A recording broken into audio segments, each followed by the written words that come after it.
Sir, और party meeting हुई है, क्या चर्चा हुई और जिस तरह की स्थिति है कोरोना के प्रदेश में, उससे निपटने को लेकर भी क्या बातें? देखिए, बहुत बड़े इस संकट के दौर में सबको मिल करके चलना चाहिए। एक बहुत शुरुआत इस दृष्टि से ये सत्ता पक्ष और विपक्ष का साथ में बैठ करके चर्चा करना कोविड की सारी सिचुएशन पर, ये एक बहुत ही एक सार्थक संदेश देता है। हमारी चर्चा बहुत विस्तार से हुई और मैं कह सकता हूं कि सार्थक चर्चा हुई है।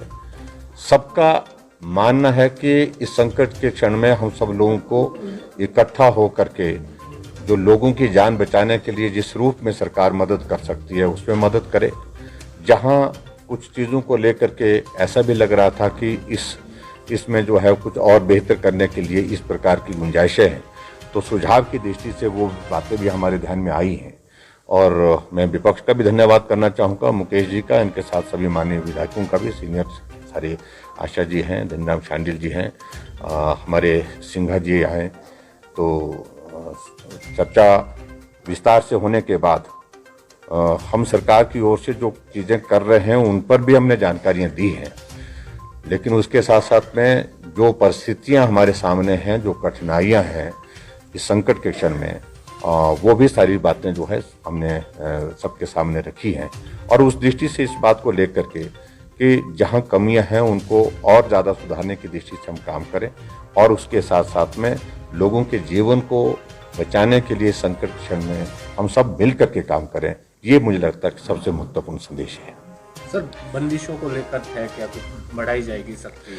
सुझाव की दृष्टि से बहुत सारी चीज़ों को लेकर के हमारी चर्चा हुई है और सबका मानना है कि बंदिशें थोड़ी और ज़्यादा करने की दृष्टि से अगर सरकार विचार करती है तो उसमें आगे बढ़ना चाहिए। बहुत सारी चीज़ें जो हमने अभी तक जो बंदिशें के रूप में जो लगाई हैं उन पर सबकी मोटे तौर पर सहमति है कि उन चीज़ों का परिणाम सार्थक होगा ही, लेकिन फिर भी उसके बावजूद और सख्तियाँ करने की दृष्टि से भी विचार करने की अगर गुंजाइश बनती है, उस दृष्टि से भी आगे बढ़ करके काम करने के लिए चर्चा होने के बाद जो है हमको कहा गया है कि आप निर्णय करें। लॉकडाउन का भी कोई विचार आया हुआ है? हाँ जी, विपक्ष की तरफ से सुझाव आया लॉकडाउन को लेकर, क्या उसकी तरफ सरकार सोच रही है अभी जिस तरह की? ये सारी चीज़ों को लेकर के चर्चा हुई। बंदिशों का अगर हम जिक्र करते हैं तो लॉकडाउन के संदर्भ में भी चर्चा हुई है और उसके साथ और फर्दर रिस्ट्रिक्शंस कैसे ज़्यादा हम सख्ती के साथ लागू कर सकते हैं, उन सारी बातों पर भी चर्चा। सर, वैक्सीनेशन को लेकर भी क्या पूरे स्टेट में हर व्यक्ति को वैक्सीनेट किया जाएगा या क्या ड्राइव रहेगी, और जो वैक्सीनेशन उसका खर्च अगर ज्यादा होता है तो क्या प्रदेश सरकार वहन करेगी? इस बारे में पहले कह चुके हैं, बड़ा स्पष्ट कर चुके हैं कि हिमाचल प्रदेश में जो वैक्सीन का अभियान जो है 18 से 45 साल का होगा, जिसके लिए रजिस्ट्रेशन का प्रोसेस अभी हाल ही में जो है उन्होंने शुरू कर दिया है। और जैसे वैक्सीनेशन की हमको जो है वो अवेलेबिलिटी, वैक्सीन की अवेलेबिलिटी होती है, उसके बाद फिर हम इसको फेस्ड मैनर में इसको शुरू करेंगे। और उसमें हमने बड़ा स्पष्ट किया है कि वो फ्री ऑफ कॉस्ट करेंगे, बिना किसी पैसे के जो है वो वैक्सीन लगेगी।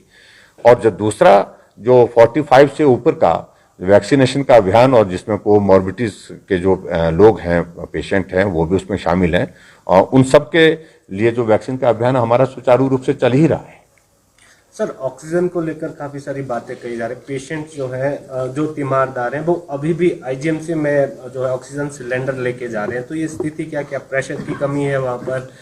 नहीं, देखिए, एक बात मैं जरूर कहना चाहूंगा कि अभी तक हिमाचल प्रदेश में ऑक्सीजन की कमी के कारण पेशेंट को संकट हुआ, पेशेंट की मृत्यु हुई, ऐसी चीज़ों को लेकर के मुझे लगता कि इस तरह की घटना नहीं है। जरूर इस तरह की घटनाएं बहुत हुई हैं, पेशेंट को देरी से हॉस्पिटल पहुंचने के कारण स्थिति खराब हुई और उसको जो है वो ऑक्सीजन के सारी इसमें जो चेन में जो उसको मेंटेन करना, उसमें कहीं कमी हुई होगी, तो उसके कारण कई जगह किसी को परेशानी जरूर हुई होगी। लेकिन अभी तक तो हिमाचल प्रदेश में ऑक्सीजन की कमी के कारण जो है वो किसी पेशेंट की मृत्यु हुई, ऐसा रिकॉर्ड में नहीं आया है। दूसरी बात मैं जरूर कहना चाहता हूं, हमारे पास खाली सिलेंडर ऑक्सीजन के उपलब्ध हों, उसके लिए हमने केंद्र सरकार के लिए भी कहा है, केंद्र सरकार के समक्ष रखा है कि 5000 डी टाइप सिलेंडर हमको उपलब्ध कराएं।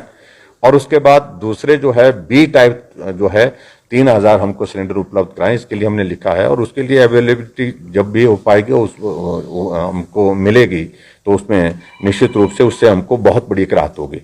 तब तक के लिए हमने जो है डिजास्टर मैनेजमेंट एक्ट के अंतर्गत जो है जितने भी खाली सिलेंडर, चाहे वो इंडस्ट्रियल सेक्टर में हमारे साथी हैं, काम कर रहे हैं, तो उनसे भी लिए हैं, और जहां जहां भी उपलब्ध हो रहे हैं उनको भी हमने इकट्ठा किया है ताकि उनको हम ऑक्सीजन भर के जो है उपलब्ध करा सके। दूसरा, मैं विशेष तौर से धन्यवाद करना चाहूंगा केंद्र सरकार का कि पिछले कल ही हमको 6 PSA प्लांट जो है ऑक्सीजन के हिमाचल के लिए उसमें स्वीकृत हुए हैं।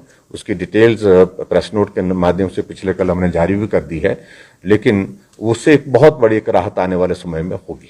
वेंटिलेटर्स की क्या? वेंटिलेटर्स हमारे पास अवेलेबल है। कुछ जगह कुछ टेक्निकल इश्यूज पर थोड़ी बहुत आई है, तो उनको एक पार्ट है उसमें, और मुझे लगता है कि उसको जल्दी जो वेंडर के साथ हमने टेकअप करके जो है उसको उपलब्ध कराने के बाद वो शुरू हो जाएंगे। सर, वेंटिलेटर्स तो हैं, लेकिन वहाँ पे डॉक्टर्स या जो ऑपरेटर हैं वो नहीं है सर, उसकी वजह से कई वेंटिलेटर्स पे जो है वो काम नहीं हो पा रहा है। चाहे DDU की बात की जाए या बद्दी में ESI हॉस्पिटल है, और वहाँ पर भी एक महिला की मौत हुई है वेंटिलेटर के ना मिलने से। नहीं, चलो अब ये आपकी सूचना है, लेकिन मेरी सूचना इस प्रकार की नहीं है। वेंटिलेटर्स पर बहुत ज्यादा लोग नहीं हैं, ऐसा पूरे स्टेट में हमने देखा है, लेकिन वेंटिलेटर्स उपलब्ध हो इस बात को हम